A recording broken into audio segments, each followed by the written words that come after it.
सास और ससुराल का डर।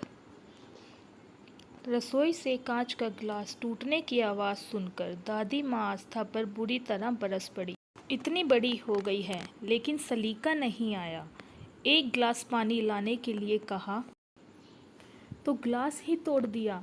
कल को पराए घर जाएगी तो सब यही कहेंगे कि कुछ सिखाया नहीं। हमारी नाक कटाएगी क्या? दादी माँ जानबूझकर तो तोड़ा नहीं है, गलती से टूट गया। आस्था ने सफाई देते हुए कहा, अच्छा एक तो गिलास तोड़ दिया, ऊपर से जुबान चला रही है। सब पता चल जाएगा जब सास चोटी पकड़कर मारेगी। यह सुनकर आस्था रो पड़ी।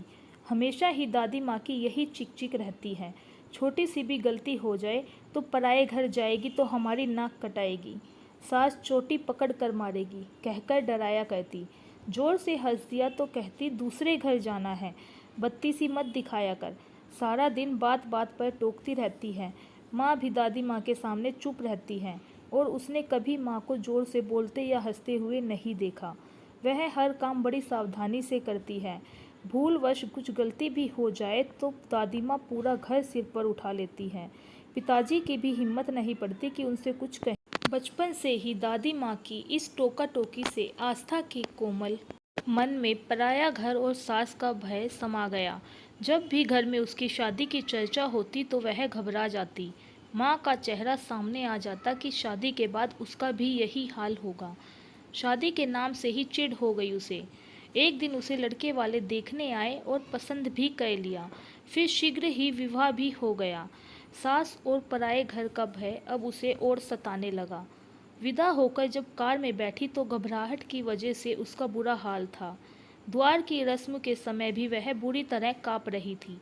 उसको काँपते हुए देखकर बुआ सास ने कहा, क्या बात है बहू, तुम इतना काँप क्यों रही हो? क्या तबीयत खराब है तुम्हारी? अरे बुआ, आप समझती नहीं हो, हमारी भाभी जी को 107 डिग्री प्यार का बुखार चढ़ गया है, इसी वजह से कपकपा रही हैं। पीछे खड़े देवर अमन ने जब यह बात कही तो सब हंस पड़े, लेकिन आस्था को हंसी नहीं आई। सभी रस्में पूरी हो जाने के बाद उसे उसके कमरे में भेज दिया गया। थोड़ी देर बाद उसके पति अनुज भी कमरे में आ गए, लेकिन वह उनसे भी कुछ नहीं बोली। उसे गुमसुम देखकर अनुज ने उसे बाहों में भरकर कहा, तुम इतनी चुप क्यों हो? तुम बोलती क्यों नहीं? लेकिन वह तो बुरी तरह डर रही थी। उसकी आवाज़ या हंसी कमरे से बाहर चली गई तो क्या होगा? सब लोग क्या कहेंगे? वह पूरी रात ठीक से सो भी नहीं पाई। उसे सुबह की चिंता थी कि कहीं देर से आँख खुली तो उसकी दादी माँ की तरह सास भी उसको डांटने ना लग जाए। यही सब सोचते सोचते पता नहीं कब उसकी आँख लग गई। सुबह जब वह हड़बड़ा कर उठी और सामने घड़ी पर नज़र डाली तो सुबह के 8 बज रहे थे। अनुज उठ चुके थे। मारे डर के उसके आंसू निकल पड़े। तभी दरवाजे पर दस्तक देते हुए उसकी ननंद अनु की आवाज़ आई, भाभी जी, अगर नींद पूरी हो गई हो तो कृपया उठने का कष्ट करें। सब लोग आपके हाथ की चाय पीना चाहते हैं। कमरे से आस्था के रोने की आवाज़ सुनकर अनु घबरा गई। अंदर जाकर आस्था के आंसू पोंछते हुए बोली, सॉरी भाभी, मुझे नहीं मालूम था कि तुम इतनी इमोशनल हो। मुझे तो मजाक करने की आदत है। फिर बाईं आंख मारते हुए बोली, मैं भी पूरी पागल हूँ। तुम पूरी रात जागी हो और मैंने तुम्हें डिस्टर्ब कर दिया। बड़ी मुश्किल से अपने आंसुओं को पोंछते हुए आस्था बोली, दीदी, मैं आपकी बात की वजह से नहीं रो रही हूँ। मुझे डर लग रहा है। उठने में इतनी देर हो गई है, कहीं माँ जी नाराज़ तो नहीं होंगी? हंसते हुए अनु बोली, भाभी, तुमने तो मुझे डरा ही दिया था।